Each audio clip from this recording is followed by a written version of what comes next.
Processador, núcleos, GHZ, memória RAM, SSD. Que é isso? Você já comprou ou deseja comprar um celular, um tablet ou um notebook? Provavelmente você já se deparou com essas palavras. Mas o que elas significam? Por que são importantes? Qual a relevância delas quando você for comprar um equipamento? Vamos começar pelo cérebro. E o cérebro do computador podemos dizer que é o processador. Como saber se um processador é bom ou se ele é ruim? A primeira coisa que precisamos analisar é quantos núcleos esse processador tem. Os núcleos influenciam diretamente na velocidade com que o processador trabalha. Também ele irá ajudar que o processador faça várias tarefas ao mesmo tempo. Por exemplo, você poderá acessar a sua rede social, como o Facebook, fazer uma pesquisa online, digitar um texto em uma planilha e ao mesmo tempo ouvir uma música. Por quê? Cada núcleo irá cuidar de um conjunto de tarefas e assim o seu computador responderá rapidamente aos seus comandos. Um outro ponto importante são os hertz. Quantos hertz tem esse processador? É bem provável que você encontre nomenclaturas como essas, por exemplo, 2.3 GHz, 3.1 GHz e assim por diante. Quanto maior for o número, melhor é. Por exemplo, se o seu processador tem 3 GHz, isso significa que ele irá conseguir fazer 3 bilhões de cálculos por segundo. Quanto maior for esse número, mais rápido será a capacidade do processador em executar as suas tarefas. Um outro componente chamado memória RAM. A memória RAM ela é responsável por trazer os arquivos e colocá-los à disposição do processador, para que ele acesse essas informações com rapidez e facilidade. Para exemplificarmos, imagine que a memória RAM é como uma mesa.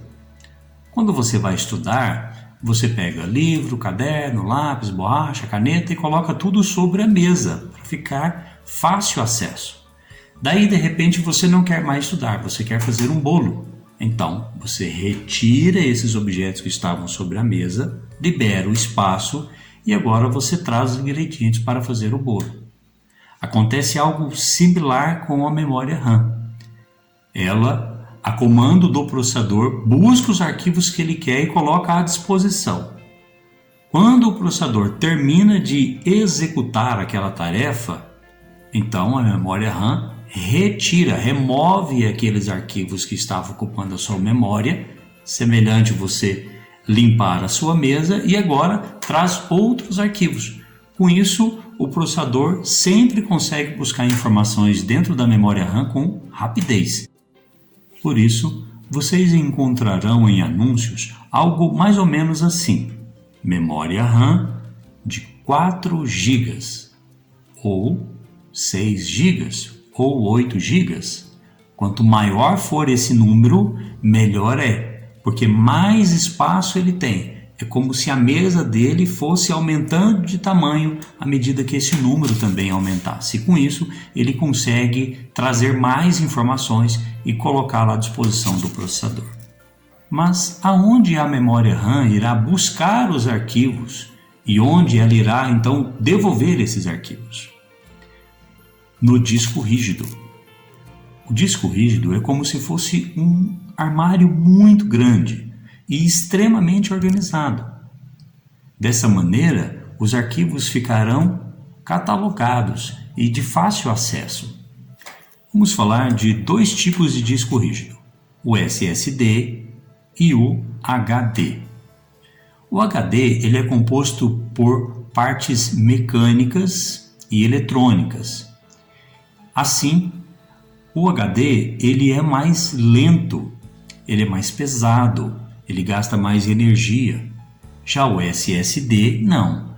O SSD é semelhante à tecnologia utilizada nos pendrives. Ele é sólido, ele não tem partes mecânicas. Muito ao contrário, ele é extremamente compacto. Com isso, nós temos uma redução de peso, uma redução do calor emitido por ele, uma diminuição do consumo de energia e, principalmente, o SSD é muito mais rápido do que o HD, pelo fato dele também não ter partes mecânicas dentro.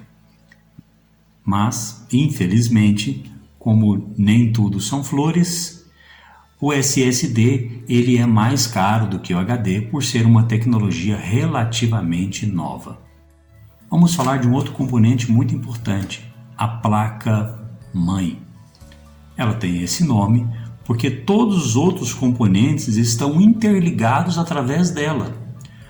A memória RAM, com o processador, com o SSD, para eles se comunicarem, eles passam pela placa-mãe, como se fosse uma estrada que levasse a diversas propriedades, e como se essas propriedades fossem então cada componente. Além disso, a placa-mãe também distribui energia para muitos desses componentes. E muitos equipamentos externos ao computador são ligados a ela, como por exemplo uma impressora, o joystick, o mouse, o teclado, o monitor, são todos então de certa forma ligados à placa-mãe.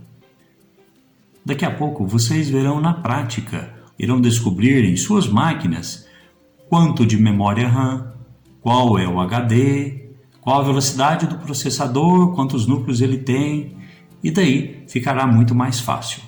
Mas lembre-se, antes de comprar um computador, analisem esses componentes para que vocês possam ser bem-sucedidos em comprar um computador que seja realmente adequado às suas necessidades.